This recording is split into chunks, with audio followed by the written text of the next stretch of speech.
நமது சங்கத்தின் சங்கீதா என்ற மாணவியை அனைவரும் வருக வருக என்று வாழ்த்தி வரவேற்கிறோம். நமது கால்நடை வளர்ப்போரின் காவலர் ஆர்வலர்போரின் விதிவின்றி நமது தம்பி சத்யம் சரவணன் அவர்கள் தற்சமயம் தற்போது பேச ஆரம்பிப்பார்கள். விழிப்பாய் இருப்போம், திருடர்களை விரட்டுவோம் என்று நிமிர்ந்த நன்னடையும் நேர்கொண்ட பார்வையும் நிலத்தில் யாருக்கும் அஞ்சாது வீரத்தோடும் யுகத்தோடும் திருச்சி மாவட்டம் துறையூரில் இன்று துறையூர் போலீசாருக்கு பாராட்டு விழாவும் பெண்கள் மகளிர் பாதுகாப்பு விழிப்புணர்வு கூட்டத்திற்கும் வரையிருந்துள்ள திருச்சி மாவட்ட தமிழ்நாடு கால்நடை வளர்ப்போர் பாதுகாப்பு சங்கத்தினுடைய மகளிர் அணி அனைவருக்கும் முதற்கண் வணக்கத்தை தெரிவித்துக் கொள்கிறேன்.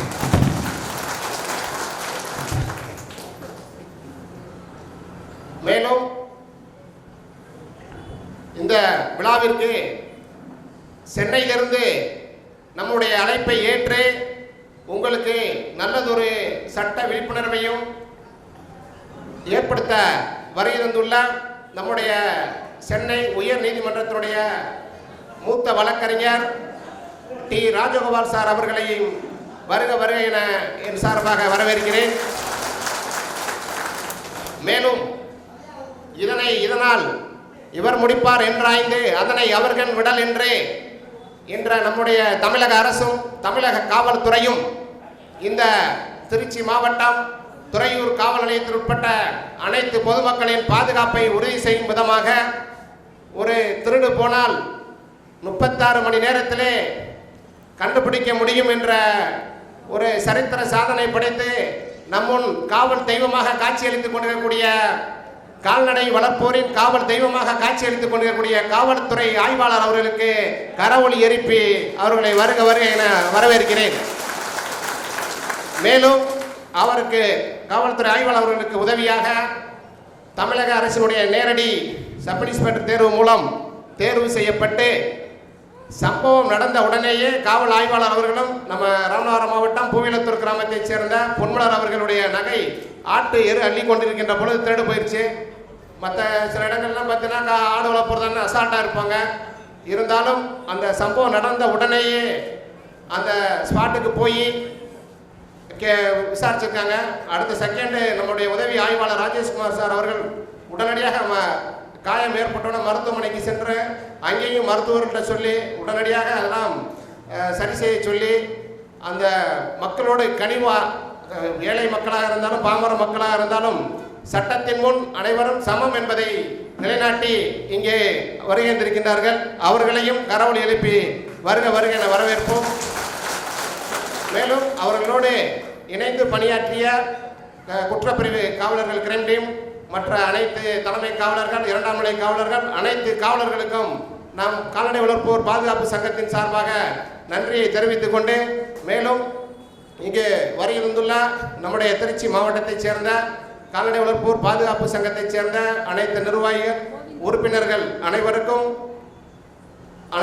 அனைவரையும் வருவர் என வரவேற்று நேரம் ஆகிவிட்டபடியால் இப்பொழுது நம்முடைய சென்னை உயர் நீதிமன்றத்தினுடைய மூத்த வழக்கறிஞர் சிறப்பு அழைப்பாளர் நம்மிடம் சிறப்புரையாற்ற இருக்கின்றார்கள் என்பதை தெரிவித்துக் கொள்கிறேன்.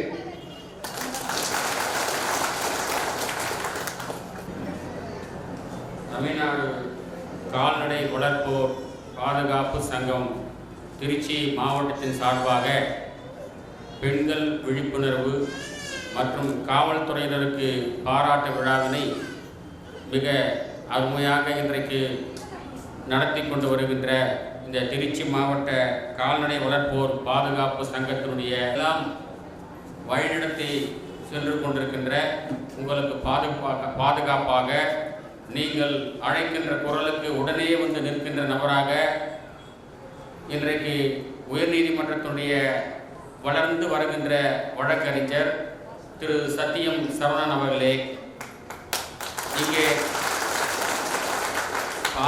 உங்களுடைய பாராட்டை பெறுவதற்காக வருகை தந்திருக்கின்ற மதிப்பிற்கும் மரியாதைக்கும் உரிய காவல்துறை ஆய்வாளர் திரு செந்தில்குமார் அவர்களே, அவரோடு வருகை தந்திருக்கின்ற காவல்துறை அதிகாரிகளே, என்னோடு வருகை தந்திருக்கின்ற தமிழக ஜனதாதளத்தினுடைய மாநில செயலாளர் மரியாதைக்குரிய சகோதரர் தஞ்சை கார்த்திகேயன் அவர்களே, வருகை தந்திருக்கின்ற மதிப்பிற்கும் மரியாதைக்கும் உரிய இச்சங்கத்தினுடைய உறுப்பினர்களே, சகோதர சகோதரிகளே, உங்கள் அத்துணை பேருக்கும் என் வணக்கத்தினை தெரிவித்துக் கொள்கின்றேன். இங்கே இந்த விழா எதற்காக இன்றைக்கு இந்த விழா கூட்டப்பட்டிருக்கிறது என்பது உங்களுக்கு எல்லோருக்கும் நன்றாக தெரியும். நான் ஒரு 37 ஆண்டுகளாக உயர்நீதிமன்றத்திலே வழக்கறிஞராக பணியாற்றி வருகிறேன். எத்தனையோ வழக்குகள் நான் பார்த்துருக்கிறேன். அதாவது காவல் நிலையத்திலே புகார் கொடுப்போம், புகார் எடுக்க மாட்டாங்க, ஈவன் சிஎஸ்ஆர் கூட போட மாட்டாங்க. அதுக்கடுத்து மேலதிகாரிகளை அணுகுவோம், எஸ்பி சூப்பரண்ட் ஆஃப் போலீஸ் கிட்ட போவோம், அப்போவும் நடக்காது. உயர் நீதிமன்றத்தில் டைரக்ஷன் பெடிஷன் வாங்கி டைரக்ஷன் வாங்கின பிறகுதான் ஒரு என்கொயரி நடத்தி ஒரு புகாரை பதிவு செய்து ஒரு எஃப்ஐஆரை பதிவு செய்து அதற்கு மேல் நடவடிக்கை எடுப்பார்கள். இப்படிப்பட்ட ஒரு சூழலில் இந்த நமது கால்நடை பாதுகாப்பு சங்கத்தை சேர்ந்த ஒரு மகளிரை சொந்தமான ஒரு நகையை திருடு போன 36 மணி நேரத்தில், அதாவது சாதாரண விஷயம் இல்லை, அதாவது களவு போன உடனே ஒரு குற்றவாளியை கண்டுபிடிப்பது என்பது அவ்வளவு சாதாரண விஷயம் இல்லை. அப்படிப்பட்ட ஒரு சூழலில் உடனடியாக இவங்களும் பெரிய ஆட்கள் கிடையாது, வேற யாரும் ரெக்கமெண்ட் பண்ணல, ஒரு எம்பியோ எம்எல்ஏயோ மினிஸ்டரோ ரெக்கமெண்ட் பண்ணி போலீஸுக்கு சொல்லி உடனே அதை கண்டுபிடிச்சி கொடுங்கன்னு கேட்கல. இப்படி ஒரு சாதாரண ஆட்கள் புகார் கொடுத்துருக்குறாங்க, எங்கள் நகை போயிடுச்சு அப்படின்ட்டு. உடனடியாக களத்தில் இறங்கி செந்தில்குமார் அவர்களும் அவருடைய team of police constables sub inspectors எல்லாம் இறங்கி 36 மணி நேரத்தில் அதை மீட்டு கொடுத்துருக்காங்கன்னு சொன்னால் இது மிகவும் பாராட்டப்பட வேண்டிய விஷயம். நிச்சயமாக செந்தில்குமார் அவர்களை நானும் எனது சார்பாக பாராட்டுகின்றேன், வரவேற்கின்றேன், வாழ்த்துகின்றேன். இப்படிப்பட்ட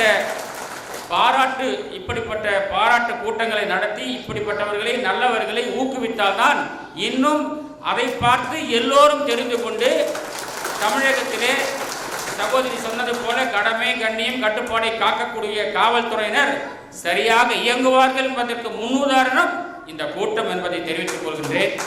சரியான கூட்டத்தை தான் நீங்கள் ஆர்கனைஸ் பண்ணியிருக்கிறீங்க. அடுத்து மகளிர் பாதுகாப்பு சம்பந்தமாக இந்த விழா நடக்குது. மகளிர்கள் தெளிவாக தெரிந்து கொள்ள வேண்டும். சட்டத்திலே உங்களுக்கு என்று பல பாதுகாப்புகள் உள்ளன, 1-2 இல்லை. அதை நிறைய மகளிர்களுக்கு தெரிவதில்லை. ஒரு சில விஷயங்கள் சொல்ற ஆண்கள் கோவிச்சக்கூடாது. அதாவது மகளிருக்கு சாதகமான சட்டங்கள், அதாவது ஒரு பெண்ணை ஒருத்தர் திருமணம் பண்றான், திருமணம் பண்ணிட்டு நட்டாட்டில் விட்டுட்டு போயிடறான் அப்படின்னு சொன்னா ஜீவனாம்சம் பெறுவதற்குரிய தகுதி அந்த பெண்ணுக்கு உண்டு. உடனடியாக நீதிமன்றத்தை இறங்கி தன்னுடைய ஜீவனாம்சம், தன்னுடைய வாழ்க்கை பொருளுதவி மாதத்திற்கு என்ன செலவாகுதோ கணவனிடத்தில் பெறுவதற்கு அந்த தகுதி உண்டு. அந்த உரிமை ஒவ்வொரு பெண்ணுக்கும் உண்டு. ஈவன் அந்த பெண்ணுக பராமரிக்கல செய்யல, விவாகரத்தே பண்ணிட்டான்னு வச்சுக்கோ, விவாகரத்து ஆனாலும் கூட அந்த கணவனிடத்திலிருந்து ஜீவனாம்சம் பெறுகின்ற தகுதி அந்த பெண்ணுக்கு உண்டு. அந்த உரிமை எப்பொழுதுமே உண்டு. அது மட்டுமல்ல, சேர்ந்து வாழலை, கல்யாணம் ஆச்சு, சேர்ந்து வாழாமல் ஊர் சுற்றி நிற்கிறான், நம்மளோட சேர்ந்து வாழ அப்படின்னா சேர்ந்து வாழணும் அப்படின்னு சொல்லிட்டு ரெஸ்டிடியூஷன் ஆஃப் கான்ஜுகல் ரைட்ஸ் ஆங்கிலத்தில் சொல்வார்கள். அந்த மனு போட்டு குடும்ப நல நீதிமன்றத்திலேயோ சப்கோர்ட்லேயே போட்டு சேர்ந்து வாழணும் அப்படின்னு சொல்லிட்டு உத்தரவை வாங்கக்கூடிய அதிகாரமும் உங்களுக்கு இருக்கிறது. இதையும் நீங்கள் சம்பந்தப்பட்டவர்கள் பாதிக்கப்பட்டவர்கள் பயன்படுத்தி கொள்ளலாம். மற்றும் உமன் ஹராஸ்மெண்ட் ஆக்ட் ஒரு சட்டம் இருக்கு, நிறைய பேருக்கு தெரியாது. பொது வழியிலவோ வீட்டிலவோ ஒரு பெண்ணை துன்புறுத்தினால், பெண் வன்கொடுமை சட்டம் பேர் இருக்கு, ஒரு பெண்ணை துன்புறுத்தினாலோ அன்பார்லிமெண்டரி வேர்ட்ஸ் அசிங்கமாக பேசினாலோ தரக்குறையாக நடத்தினாலோ புகார் கொடுக்கலாம். அதில் செக்ஷன் 4 உமன் ஹராஸ்மெண்ட் ஆக்ட்ல வழக்கு பதிவு செய்து நிச்சயமாக நடவடிக்கை எடுப்பார்கள். அந்த பாதுகாப்பும் பெண்களுக்கு உண்டு. அது மட்டும் இல்லை, டொமஸ்டிக் வயலன்ஸ் ஆக்ட்னு ஒன்று வந்திருக்கு. டொமஸ்டிக் வயலன்ஸ் ஆக்ட் என்னன்னா குடும்ப வன்முறை சட்டம். குடும்பத்திற்குள்ள வன்முறை நடந்தால், ஒரு குடும்பத்தில் ஒரு சில கணவன்கள் தண்ணி குடிச்சிட்டு பெண்களை தகாத அளவில் பயன்படுத்தி நடத்துறது, அவர்களை வந்து வன்முறை பண்ணுறது, வேலைக்கு போகக்கூடாதுன்றது, நீ இந்த துணி அணையக்கூடாது அப்படின்றது, இப்படிப்பட்ட வன்முறைகள், அடுத்த வீட்டை விட்டு வெளியேற்றுவது, குடும்பம் அதாவது வீடே இல்லாத ஒரு சூழல் உருவாக்குவது, இப்படிப்பட்ட சூழல்கள் அமைந்தால் குடும்ப வன்முறை சட்டத்தின் கீழே நீங்கள் வழக்கு பதிவு செய்யலாம். புரொடெக்ஷன் ஆர்டர், பாதுகாப்பு உத்தரவு நீங்கள் வாங்கலாம். ரெசிடென்ஷியல் ஆர்டர், வீடு தனியாக வசிப்பதற்கு உன் கணவனிடத்தில் இருந்து ப்ரொடெக்ஷன் நீங்கள் வாங்கலாம். மாதம் மாதம் வாடகை கொடுக்குற கணவன், இல்லை வீடை ஒன்று அமைச்சு கொடுக்குறோம், அவங்க சேர்ந்து வாழலன்னா கூட பரவாயில்ல. அது மட்டுமல்ல, அதிலும் ஜீவனாம்சமும் பெறலாம். இது வந்து குடும்ப வன்முறை சட்டத்தின் கீழே பெண்களுக்கு அரசாங்கம் அதாவது சட்டம் கொடுக்கப்பட்ட பாதுகாப்பு உங்களுக்கு உள்ளது. இப்படி பல்வேறு வகையிலே உங்களுக்கு பாதுகாப்பு இருக்கின்றது. பெண்கள் அந்த காவல்துறை ஆய்வாக இருக்காரு, நிறைய பேருக்கு தெரியாது. ஈவினிங் 6 மணிலேருந்து மார்னிங் 6 மணிக்குள்ள பெண்களை வந்து காவல்துறையினர் கைது செய்யக்கூடாது. அது எந்த குற்றமாக இருந்தாலும் சரி. உங்களை கைது செய்யணும் அப்படின்னு சொன்னால் பெண் காவலரை வைத்துக்கொண்டு தான் உங்களை கைது செய்ய வேண்டும். அதுவும் பகல் நேரத்தில் மட்டுமே கைது செய்ய வேண்டும். இப்படிப்பட்ட சட்ட பாதுகாப்பு பெண்களுக்கு உண்டு. அது மட்டுமல்ல, ஏதாவது ஒரு அஃபென்ஸ் நடக்குது, ஒரு ரேப், ஒரு கற்பழிப்பு நடக்குது, ஒரு பெண்கள் மேலே செக்ஷுவல் ஹராஸ்மெண்ட் நடக்குது, பாலியல் தாக்குதல் நடக்குது அப்படின்னு சொன்னால் அந்த வழக்கை கையாளக்கூடிய விதமே தனி. அப்பொழுதும் பெண்களுக்கு அதிலும் ஒரு பாதுகாப்பு உண்டு. புகார் கொடுக்கக்கூடிய பெண்ணினுடைய பெயரையோ விலாசத்தையோ புகைப்படத்தையோ காவல்துறையினர் வெளியிடக்கூடாது. ஏன்னா ஒரு பெண்ணு போயிட்டு போலீஸ் ஸ்டேஷனில் வந்து கம்ப்ளைண்ட் கொடுக்குது, எனக்கு கற்பழிச்சிட்டான் அப்படின்னு சொல்லிட்டு. அதை வந்து பதிவு பண்ணி அது பேப்பரில் போட்டால் அந்த பெண்ணினுடைய பேர் வந்தால் அந்த பெண்ணுக்கு நாளைக்கு திருமணம் நடக்கிறதோ மற்றதோ சமுதாயத்தில் மிகப்பெரிய ஒரு கேவலமான ஒரு சூழலில் அந்த பொண்ணு பார்க்கப்படுவார்கள். அதனால் சட்டத்தில் என்ன சொல்கிறாங்கன்னா, ஒரு பெண்ணின் மீது ஒரு பெண் கொடுக்கக்கூடிய புகாரின் மீது 370 அதாவது ஐபிசி அப்போ இருக்கிற ஐபிசி படி கற்பழிப்பு வழக்கு பதிவு செய்தாலோ இல்லை போஸ்கோ சட்டத்தின் கீழ், அதாவது 18 வயதுக்கு கீழே இருக்கக்கூடிய குழந்தைகளை கற்பழிப்பு போன்ற செக்ஷுவல் ஹராஸ்மெண்ட் தாக்குதல் இருந்தாலோ வழக்கு பதிவு செய்கின்ற பொழுது அந்த பெண்ணின் பெயரையோ அந்த முதல் தகவல் அறிக்கையையோ வெளியில் வெளியிடக்கூடாது, பேப்பரில் கூட போடக்கூடாது. இப்படிப்பட்ட பாதுகாப்புகள் உள்ளன. அதாவது ஒரு 376 பிரிவுன்னா ரேப்பு, கற்பழிப்பு. ஒரு பெண்ணை கற்பழிச்சிட்டாங்கன்ற ஒரு புகார் வந்தால் இமீடியட்டாக வழக்கு பதிவு செய்து நீதிமன்றத்தில் அந்த பெண்ணை அழைத்து கொண்டு சென்று நீதிமன்றத்திற்கு முன்பாக ஒரு வாக்குமூலம் பெறுவார்கள். அந்த வாக்குமூலம் பெறுகின்ற பொழுது உடன் பெற்றோர்கள் இருக்க வைத்துக் கொள்ள வேண்டும். ஆக இப்படிப்பட்ட பல்வேறு பிரிவுகள் வந்து பெண்களுக்கு பாதுகாப்பாக இருக்கின்றன. இதையெல்லாம் நீங்கள் எல்லாம் தெரிந்து கொள்ள வேண்டும். இதுதான் சட்ட பாதுகாப்பு, உங்களுக்கு இருக்கக்கூடிய சட்ட பாதுகாப்பு. அது மட்டுமல்ல, 1989க்கு முன்பு 1989க்கு முன்பாக நீங்கள் பார்த்தோன்னு சொன்னால் பெண்களுக்கு வந்து சொத்தில் பங்கு கிடையாது. ஒரு குடும்பம் இருந்தால், ஒரு பாரம்பரியமான ஒரு குடும்பம் இருந்தால் அந்த குடும்பத்தில் 2 ஆண் 2 பொம்பளை பிறந்தா 2 ஆண்களுக்கு மட்டும்தான் அந்த சொத்தில் பங்கு. பொம்பளைங்களுக்கு வந்து சொத்தில் பங்கே கிடையாது. கல்யாணம் பண்ணி சீர்வாசை கொடுத்து அனுப்பிச்சிடுவாங்க, அத்தோடு சரி. ஆனால் பெண்கள் சுயமாக இருக்க வேண்டும், பெண்கள் சுயமாக தன் காலில் நிற்க வேண்டும் என்பதற்காகத்தான் அரசாங்கம் சட்ட திருத்தம் 1989 ஒரு சட்ட திருத்தம் செஞ்சது. அந்த சட்ட திருத்தத்தின்படி பெண்களுக்கும் சம பங்கு உண்டு என்கின்ற ஒரு சட்டம் உங்களுக்கு சார்பாக இருக்கின்றது என்பதை நீங்கள் தெரிந்து கொள்ள வேண்டும். 89க்கு பிறகு நடந்த திருமணமான பெண்கள் இன்னைக்கு கூட தன்னுடைய அம்மா வீட்டில் போயிட்டு பாகம் கேட்கலாம். அதுக்காக உடனே போயிட்டு அவங்க போய் தகராறு பண்ணிடாதீங்க. சுமூகமாக இருக்கக்கூடிய குடும்பங்களை இது பண்ணாதீங்க. அதாவது பிரச்சனை இருக்கக்கூடிய இடத்துல சொல்கிறேன், எல்லா ஆண்களும் வந்து பெண்களுக்கு சமமாக மதிக்கிறாங்க, ஓரளவுக்கு மதிக்கிறாங்க. எல்லா குடும்பத்திலையும் தன்னுடைய சகோதரிகளுக்கு வந்து செய்ய வேண்டிய சீர்தட்டுகள்லாம் செய்கிறாங்க. ஒரு சிலர் வந்து சொத்தும் கொடுக்குறாங்க. ஆனால் வீம்புக்காக செய்யக்கூடாது. உங்களுக்கு இருக்கக்கூடிய அதிகாரத்தை நன்றாக பயன்படுத்த வேண்டுமே தவிர அதை வந்து மாற்றி மிஸ்யூஸ் பண்ணக்கூடாது. அதை பயன்படுத்திக் கொள்ள வேண்டும், மாற்றி மிஸ்யூஸ் பண்ணக்கூடாது. ஆக உங்களுக்கு சொத்தில் பங்கு உண்டு. அதாவது 1989க்கு பிறகு திருமணமான பெண்களுக்கு இன்னைக்கு கூட போயிட்டு வாங்கலாம். ஆனால் இன்றைக்கு மத்திய அரசு ஒரு 4-5 ஆண்டுகளுக்கு முன்பாக இன்னொரு சட்டத்தை இயற்றினார்கள். 1989 அல்ல, அதற்கு முன்னால் திருமணம் ஆகி வந்திருந்தாலும் கூட சொத்து பங்கு கேட்கலாம். ஈக்குவல் ரைட்டு, சம பங்கு உண்டு என்று 89க்கு முன்னாடி திருமணம் ஆயிருந்தாலும் கூட கொடுக்கலாம் அப்படின்ட்டு ஒரு சட்ட திருத்தம் மத்தியில் இந்தியா முழுவதும் அந்த சட்ட திருத்தம் திருத்தப்பட்டிருக்கிறது என்பதையும் உங்கள் கவனத்துக்கு சொல்லிக் கொள்கிறேன். இதில் என்ன சிக்கல் வருதுன்னா, உங்களுக்கு திருமணம் ஆகுவதற்கு முன்பாகவே பார்ட்டிஷன், அதாவது பாகப்பிரிவினை செய்து முடித்து விட்டிருந்தால் நீங்கள் பங்கு கேட்க முடியாது. பாகப்பிரிவினை செய்யாமல் இருந்திருந்தால், உதாரணத்துக்கு 1970 உங்களுக்கு கல்யாணம் ஆயிருக்கும், 70, அதாவது நான் சொல்றது வந்து ஒரு 40-50 வருஷத்துக்கு முன்னாடி கல்யாணம் ஆயிருக்கும். இப்போ போய் நான் போய் பாகம் கேட்கலாமா அப்படின்னா கேட்கலாம். பாகப்பிரிவினை ஆகாமல் இருந்தால் கேட்கலாம், பாகப்பிரிவினை ஆயிட்டு இருந்தால் இப்படி கேட்க முடியும். ஆனால் 89க்கு பிறகு திருமணமான பெண்கள் இப்பவும் கேட்கலாம். அதை பாகப்பிரிவினை ஆயிருந்தாலும் கேட்கலாம், ஆகவில்லை என்றாலும் கேட்கலாம். அந்த உரிமை உங்களுக்கு இருக்கின்றது என்பதை உங்களுக்கு தெரிவித்துக் கொள்கின்றேன். ஆக இந்த நாட்டில் வந்து பெண்கள் வந்து இந்த நாட்டினுடைய கண்கள் என்று சொல்லுவார்கள். ஒரு பெண் படித்தா அந்த குடும்பமே படித்த மாதிரி. அதனால் பெண்கள் வந்து படிக்கணும். பெண்கள் படிப்பதற்காக எத்தனையோ சலுகைகள் அரசாங்கங்கள் வந்து கொடுக்கின்றன. பெண்கள் படிப்புக்காக ஊக்குவிப்பதற்காக சிறப்பு சலுகைகள், ஸ்காலர்ஷிப் போன்றது இப்போ வந்து நிறைய கொடுத்துருக்காங்க. அதையெல்லாம் பயன்படுத்திக் கொண்டு பெண்களை படிக்க வைத்து மிகப்பெரிய அளவுக்கு நீ கொடுக்கலாம். இன்னைக்கு நீங்க பாத்தீங்கன்னு சொன்னா 60% ஆண்களுக்கு மேல பெண்கள் இருக்கிறாங்க. அதே மாதிரி காவல்துறையிலே பெண்கள் பணியாற்றுகிறார்கள், அரசு அலுவலகங்களில் பெண்கள் பணியாற்றுகிறார்கள். இதை வந்து மேலும் மேலும் மேலும் மேலும் உயர்த்திக் கொள்ள வேண்டும். அதற்கு உங்களை நீங்கள் தயார்படுத்திக் கொள்ள வேண்டும். அது மட்டுமல்ல, ஆட்சி அதிகாரிகள்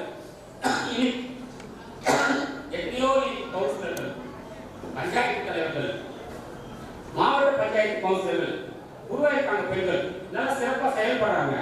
அதை நோக்கி நீங்கள் பயணிக்க வேண்டும். அதிலே ரிசர்வேஷன் இருக்கு, 33% இருக்கு. அதையும் நீங்கள் பயன்படுத்திக் கொள்ள வேண்டும். இன்றைக்கு பெண்கள் வந்து நாட்டில் வந்து பொதுவாக செஞ்சிருக்காங்க. கொஞ்ச நேரத்தில் இன்னைக்கு நம்ம ஜனாதிபதி முர்மு அவர்கள், இதை நீங்க நல்லா கேட்டுக்கணும். சாதாரண உங்களை மாதிரி ஒரு கால்நடை வளர்ப்போர் குடும்பத்தில் பிறந்த பெண் தான் ஜனாதிபதி முர்மு. சாதாரண அந்த மாதிரி இருக்கக்கூடிய ஒரு பெண் தான். அப்படிப்பட்ட பெண் தான் இந்தியாவுக்கு முதல் குடிமகளாக இருக்கிறார்கள் என்று சொன்னால், அந்த பெண்ணுடைய உழைப்பு, அந்த குடும்பத்தில் அவர்களுக்கு கொடுத்த ஊக்கம், அவங்க அந்த குடும்பத்தில் பிறந்து சாதாரண ஒரு மலைவாழ் மக்கள், மலையில நம்ம மாதிரி கூட இல்லை, இன்னும் கொஞ்சம் எக்ஸ்ட்ரீமா மலைவாழ் மக்கள் மத்தியிலே பிறந்து படித்து பட்டம் பெற்று இன்றைக்கு ஜனாதிபதி அளவுக்கு உயர்ந்திருக்கிறார் என்று சொன்னால், பெண்கள் எந்த அளவுக்கு வளரலாம் என்பதற்கு நமது இந்திய அரசியலமைப்பு சட்டம் நமக்கு கொடுக்கப்பட்டிருக்கிற அதிகாரங்கள் இருக்கின்றன. இந்திரா காந்தி பிரதமராக இருந்தார்கள். 10-15 நாடுகள் இந்த நாட்டை வழிநடத்தினார்கள். எத்தனையோ பெண்கள், ஏன் சுதந்திர போராட்டத்தில் கூட பெண்கள் வந்து சுதந்திரத்திற்காக போராடி வரலாற்றில் இடம் பெற்றிருக்கிறார்கள் பெண்கள். இப்படிப்பட்ட சூழல் இன்றைக்கு நடந்திருக்கிறது. ஆகவே பெண்கள் தைரியமாக தங்களுக்கு வரக்கூடிய பிரச்சனைகளை தைரியமாக எதிர்கொள்ள வேண்டும், தைரியமாக புகார் கொடுக்க வேண்டும். தங்களுக்கு ஒரு பிரச்சனை வந்துச்சுன்னா நீங்க காவல்துறைக்கு போட்டவோ நீதிமன்றத்துக்கு போட்டவோ யாரும் உங்களை வந்து தடுக்க முடியாது. நீங்க தைரியமா போகலாம். ஆனா அது வந்து தவறா உங்களுக்கு கொடுக்கப்பட்டிருக்கிற சட்ட பாதுகாப்பை நீங்கள் தவறாக பயன்படுத்தாமல் நல்ல முறையில் பயன்படுத்தினீர்கள் சொன்னால் உங்களுக்கு நல்ல தீர்ப்புகள் எல்லாம் கிடைக்கும். நல்ல உங்களுடைய வாழ்க்கைக்கான உயர்வதற்குண்டான சூழல் உருவாகும். உங்களை நீங்கள் தற்காத்துக் கொள்ளலாம், பாதுகாத்துக் கொள்ளலாம். இன்றைக்கு நீங்க பார்த்தீங்கன்னு சொன்னா, டாஸ்மாக் தமிழ்நாட்டில் வந்து 6000 கடைக்கு மேல இருக்கு. இன்னைக்கு வந்து நிறைய குடும்பங்கள் வந்து சீரழிகிறது. எதனால் சீரழிகிறது சொன்னா, இது குடினார். ட்ரங்க் அண்ட் டிரைவ், காவலாய்வாளர்களுக்கு தெரியும் எவ்வளவு பேர் வந்து ட்ரங்க் அண்ட் டிரைவ் குடிச்சிட்டு வாகனம் ஓட்டுவதனால் எவ்வளவு பேர் இறக்குறாங்க தெரியும்.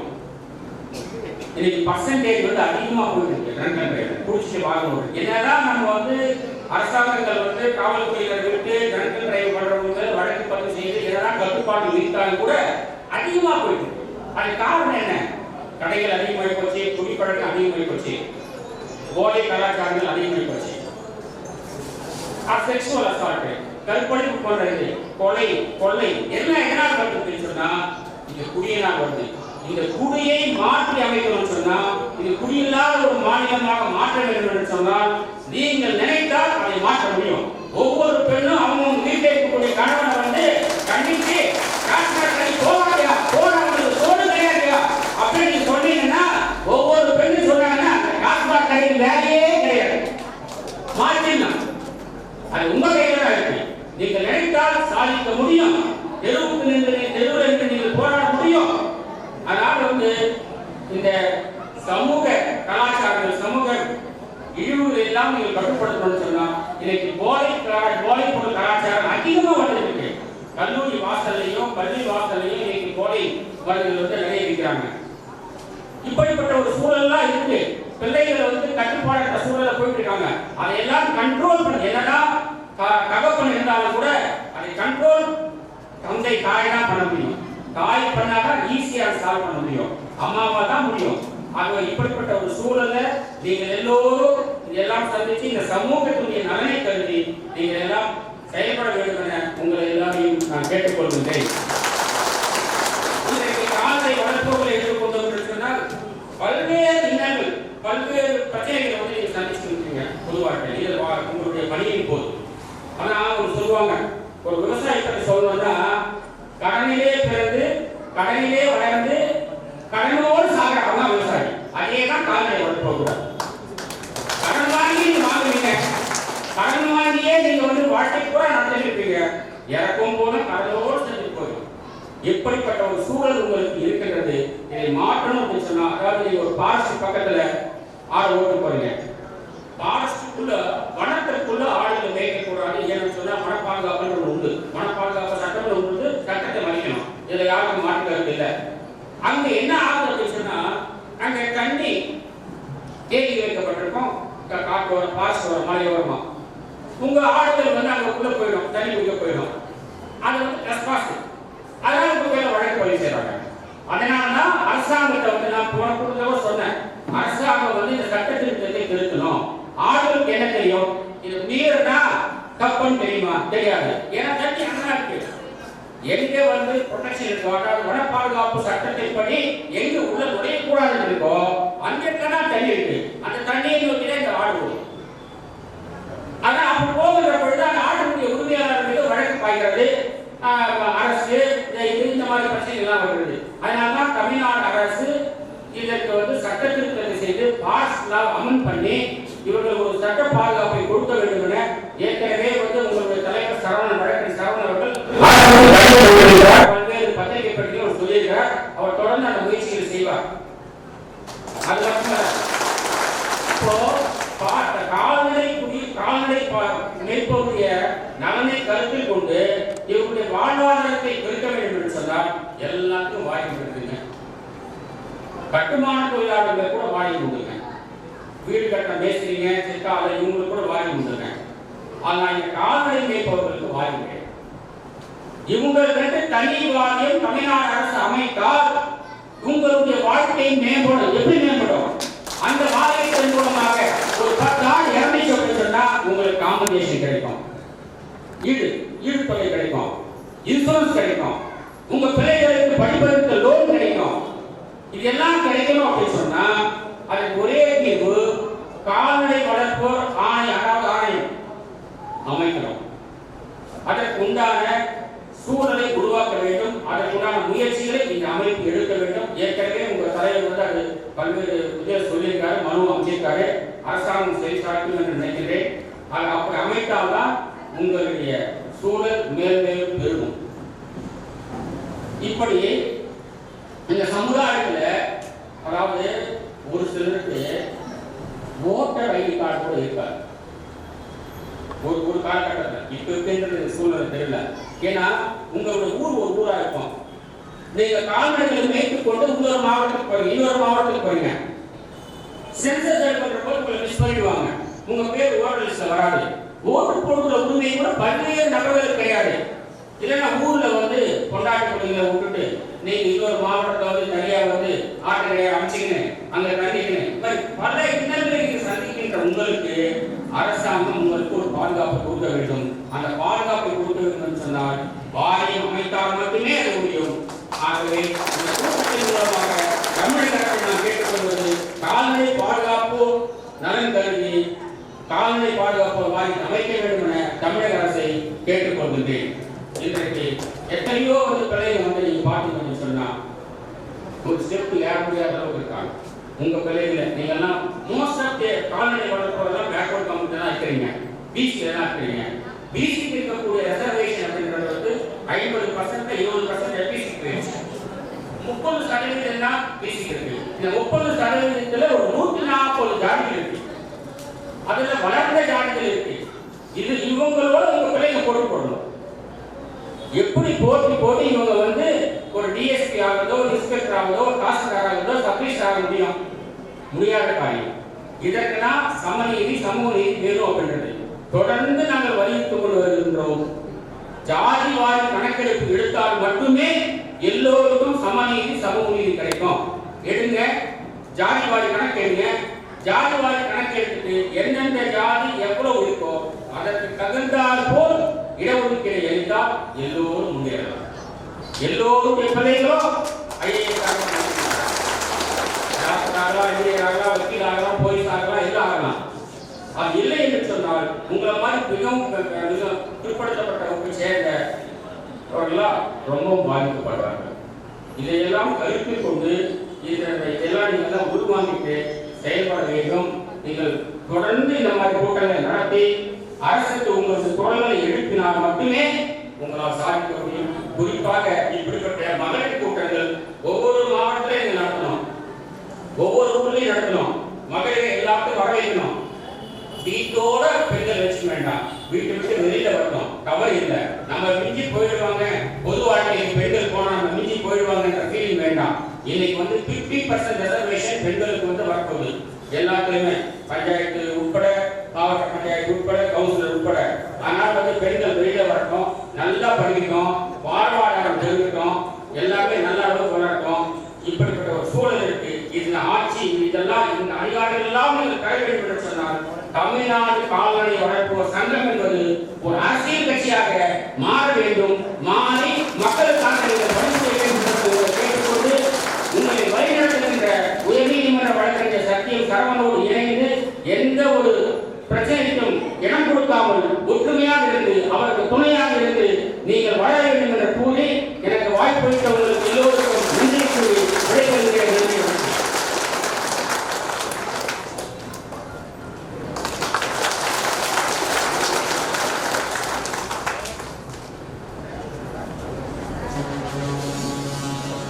நம்ம திருச்சி மாவட்டம் துறையூர் அருகிலுள்ள சர்பீட்டி நகரிலே அந்த ஆட்டுக்கடை அமைந்திருந்த இடத்தை ஆட்டு எருவை சுத்தம் செய்து கொண்டிருந்த பொழுது கொடூரமான திடர்களால் 11 பவுன் தங்க செயினை பறிகொடுத்த போது அவரது கண்ணீர் இப்படி தூவி தாக்கியிருக்கின்றனர்.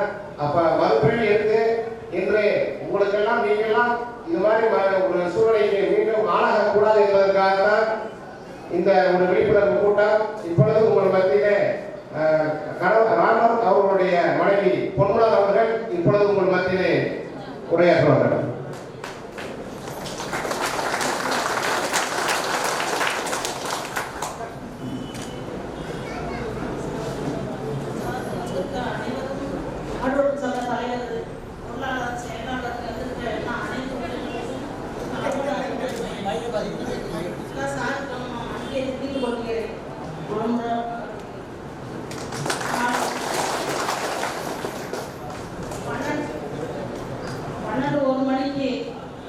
வண்டி கூட்டிட்டு ஆனா வண்டியில வந்தா சத்தம் கேட்கும்னா வண்டியை பின்னாடி சத்தம் இல்லாம வந்துடலாம். ஆனா அது தெரியல.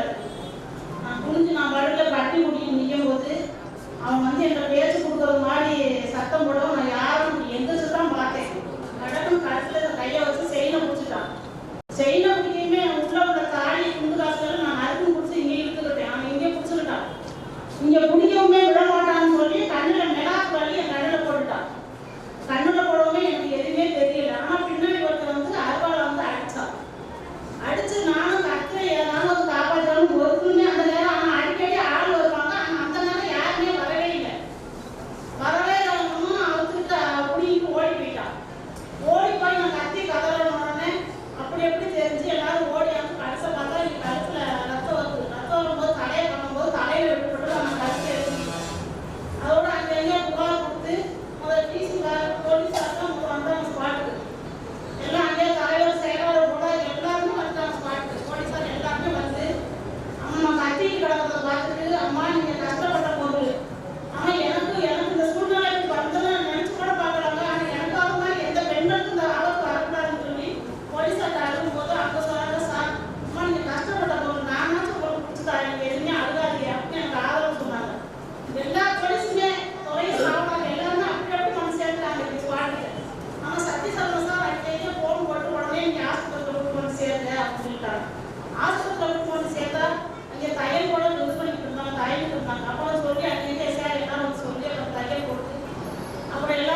எதுவும் கவலைப்படாதீங்கன்னு சொல்லி. ஆனால் சத்யசாரங்க சார் அடுத்தடுத்து ஃபோன் பண்ணிட்டு இருந்து 3 நாளே இங்கே வந்துட்டாங்க. வந்து நானாச்சும் அவனுக்கு அந்த பொருளை வாங்கி தரேன், நீ எதுவுமே நீ நினைக்காதீங்க, கவலைப்படாதுன்னு. ஆனால் இருந்தும் 3 நாளில் இந்த பொருளை வாங்கி கொடுத்து மீட்டு கொடுத்துட்டாங்க. ஆனால் சார் வீட்டு சார் எல்லாம் என்னை பாதுகாப்பாக சொல்லிட்டு இருந்தாங்க.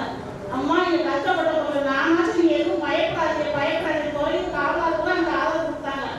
ஆனால் இங்கே வந்திருக்கோம் ஆளுநர்களோட தலைவர், பொருளாளர், செயலாளர், பெண்கள் அனைத்து உள்ளவங்களுக்கு கோயில மாவட்ட சேர்ந்த கால்நடை போலீசார், காவல்துறை அனைவருக்கும் என் மனமார்ந்த நன்றியை தெரிவித்துக் கொள்கிறேன்.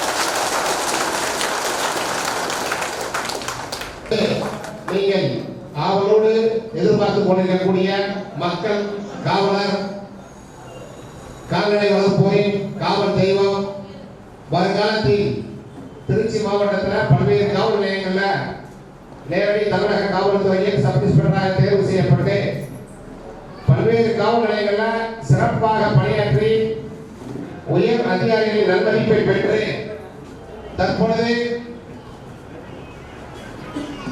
துறையூர் காவல் நிலையத்தில் காவல் ஆய்வாளராக சிறப்பாக பணியாற்றி வருகிறார்கள்.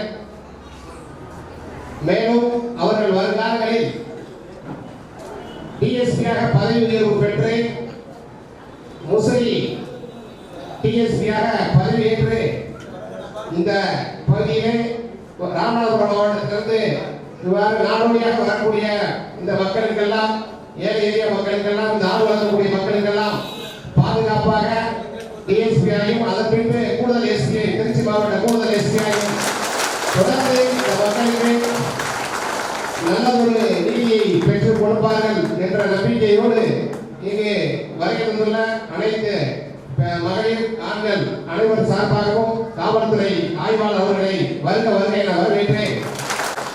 நல்ல விழிப்புணர்வை ஏற்படுத்தும் விதமாக உங்களை பாதுகாக்கும் விதமாக பாதுகாப்பு விழிப்புணர்வு உரையை தற்போது உரையாற்றுவார்கள் ஐயா அவர்கள். இந்த இனிய வேளையில் இங்கு இந்த விழாவில் தலைமையேற்று நடத்தி கொண்டிருக்கும் கால்நடை வளர்ப்பவர்கள் சங்கத்தின் வழக்கறிஞர் திரு சரவணனுக்கும் மற்றும் உயர்நீதிமன்றத்தின் மூத்த வழக்கறிஞர் திரு ராஜகோபால் சார் அவர்களுக்கும் மற்றும் கால்நடையை வளர்ப்போர் சங்க நிர்வாகிகளுக்கும் மற்றும் கால்நடை வளர்ப்பு ஆண்கள் மற்றும் பெண்கள் அனைவருக்கும் பத்திரிகை இணைந்தவர்களுக்கும் எனது சக காவலர்களுக்கும் முதற்கு எனது நன்றி கலந்த வணக்கத்தை தெரிவித்துக் கொள்கிறேன்.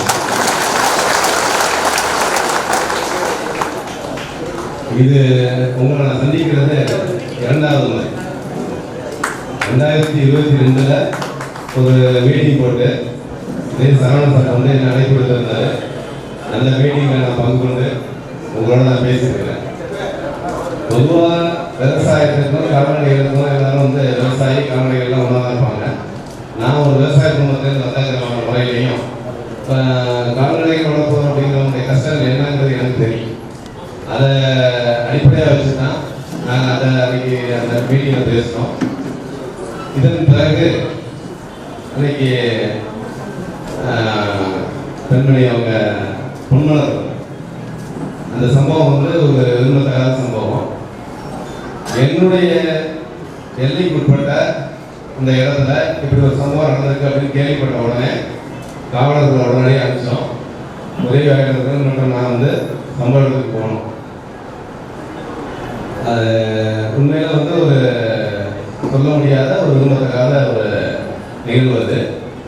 அந்த நிகழ்வுல அவங்க பொன்மலரை பார்த்துட்டு நான் சொல்லிட்டு வந்தது, நீங்க கவலைப்படாதீங்கம்மா, இது வந்து நீங்க உழைச்சி சம்பாதிச்சது, அது எந்த காரணத்துக்கும் நான் விட மாட்டாங்க, அவனை கட்டாயமாக கண்டுபிடிச்சு உங்களுடைய பொருள் நான் சேர்க்கிறேன் அப்படின்னு அவங்கள்டே நான்.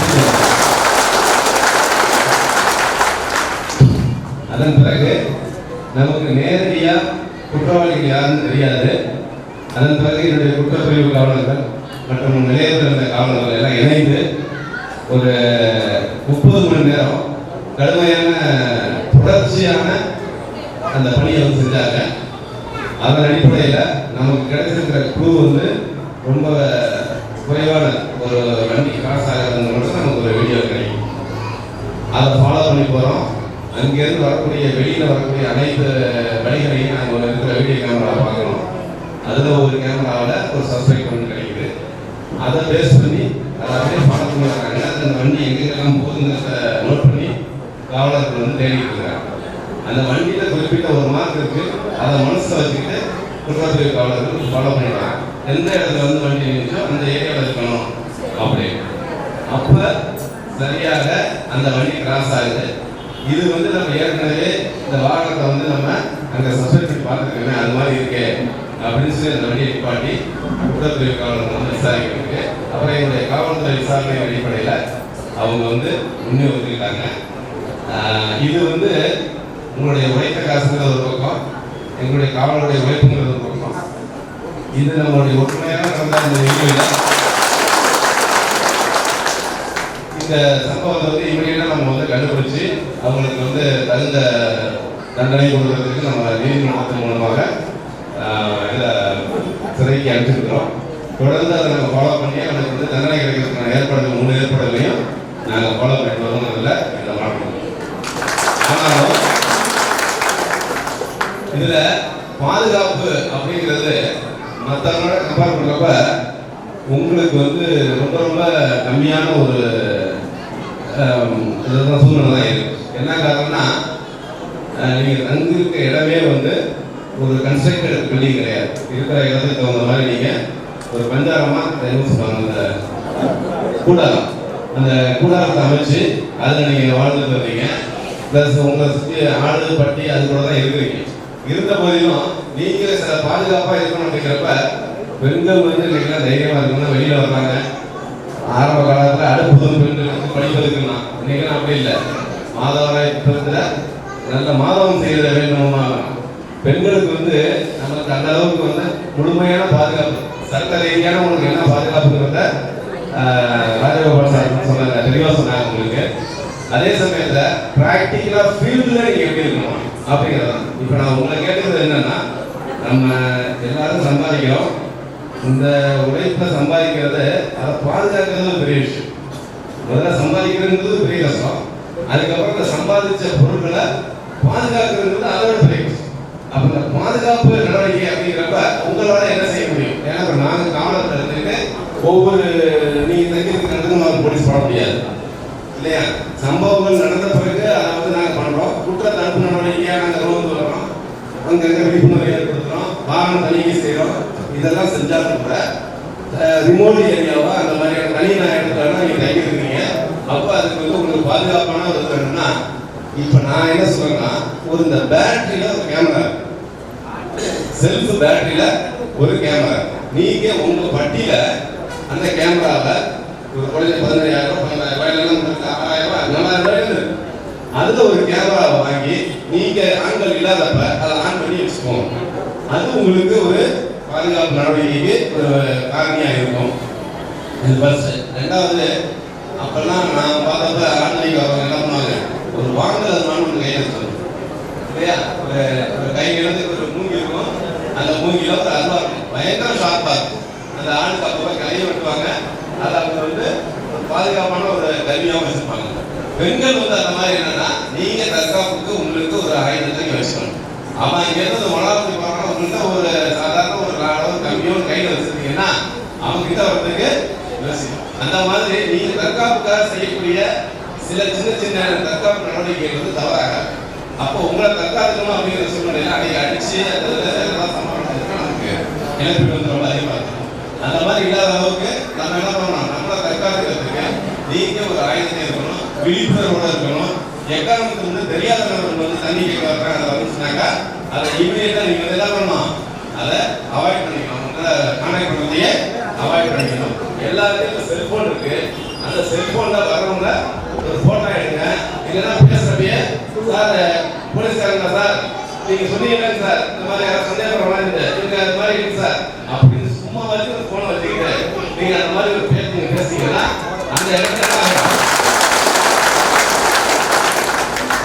பயன்படுத்துவோம். சரி, ஆல்ரெடி வந்து இவங்க வந்து காவல்துறையில கட்டுப்பாடு இருக்கிறாங்க, தகவல் அப்படின்னு வர்றவங்க ஏதாவது தப்பு செய்யணும் நினைக்கிறவங்க என்ன பண்ணுவான், அதை மாற்றிக்கிட்டு போகிறதுக்கு வாய்ப்பாரு. ஸோ இந்த மாதிரியான நம்ம குற்றத்தை வந்து தடுத்து நிறுத்த அதை அவாய்ட் பண்ணுறதுக்கான சூழ்நிலை இதெல்லாம் இருக்கும். தனிமையாக இருக்கிறத குடும்பம் வரைக்கும் அவாய்ட் பண்ணுங்க. நீங்கள் அதுக்கான பாதுகாப்பு நீங்கள் தான் ஏற்பாடு பண்ணணும். புரியுங்களா? பெண்கள் வந்து தனிமையாக இருக்கிறது வந்து நமக்கு வந்து எந்த தைரியமாக இருந்தாலும் கூட அதுக்கு நாங்கள் போதுமான பாதுகாப்பு இருந்தாலும் கூட அவங்களும் குற்றம் நடைபெறதுக்கு நம்ம வாய்ப்பு கொடுக்கக்கூடாதுங்கிறத சூழ்நிலை நம்ம கேட்குறேன். பாதுகாப்பு பற்றி நீங்கள் ஒரு ஆயுதத்தை வச்சுக்கிறது தப்பு கிடையாது. நீங்கள் அந்த மாதிரி செல்ஃபோன் எடுத்துக்கிறீங்க, அதில் யார் வந்தாலும் உங்களால் ஒரு ஃபோட்டோ எடுங்க, ஒரு படத்தை எடுத்துங்க.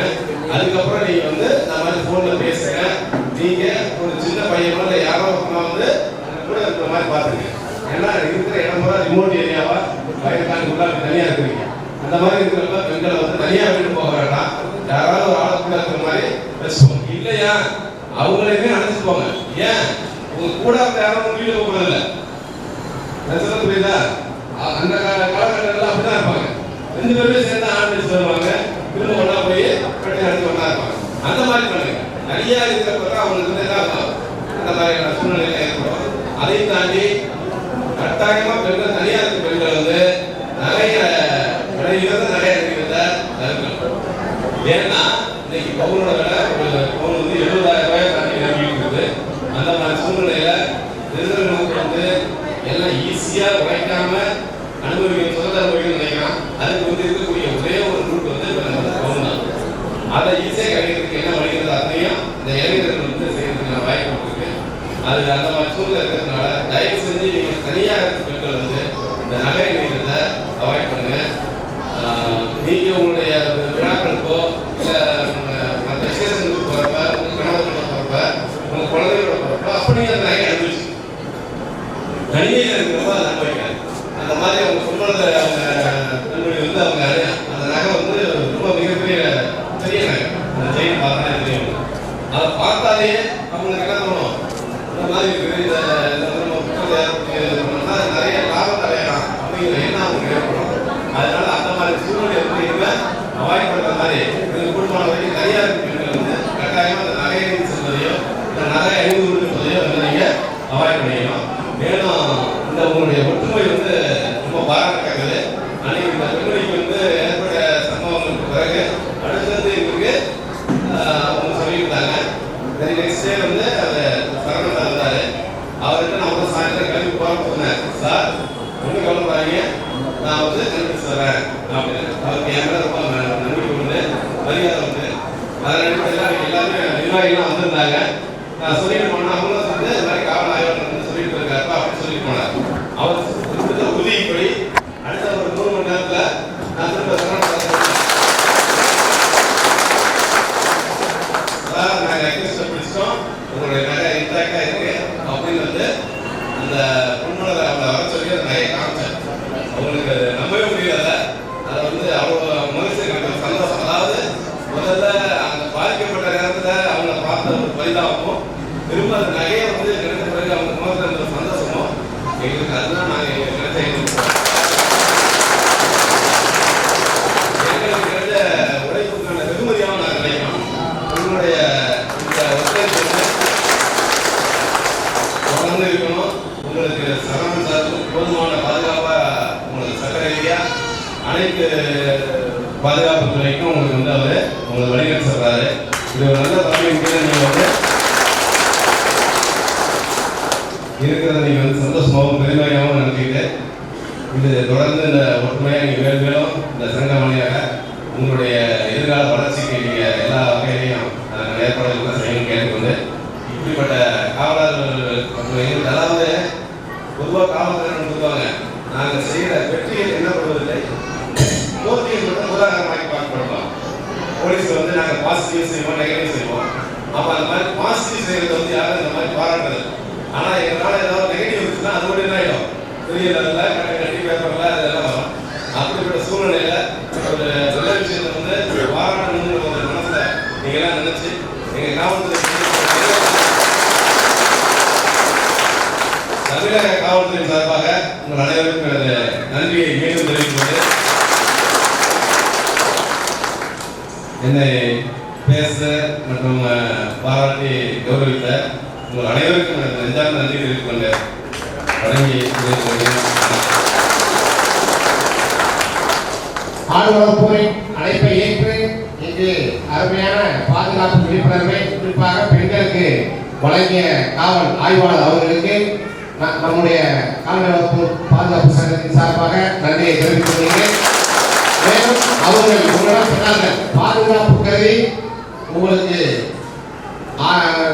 பாதுகாக்க தற்காப்பு ஆளுக்கு ஆணு போயிடுவாங்க, உள்ள போயிடுறாங்க, ஆயுதங்கள் வைத்துக் கொள்வது தப்பில்லை என்றும் உங்களுக்கு ஒரு துணிச்சலான ஒரு அறிவுரையும் கூறியிருக்கிறார்கள். எடுத்துக்காட்டாக மிளகாப்பொடி போன்ற பல விழிப்புணர்வு பொன்மலர் அவர்களுக்கு வந்த ஒரு துயரமான சம்பவம் இதுவே வரக்கூடாது என்பதற்கு கருத்தில் கொண்டுதான் இந்த நிகழ்ச்சி ஏற்பாடு செய்யப்பட்டது. அதற்கு ஏற்றாற்போல் காவல்துறை ஆய்வாளர் அவர்களும் நல்லதொரு அறிவுரைகளை வழங்கியிருக்கிறார்கள்.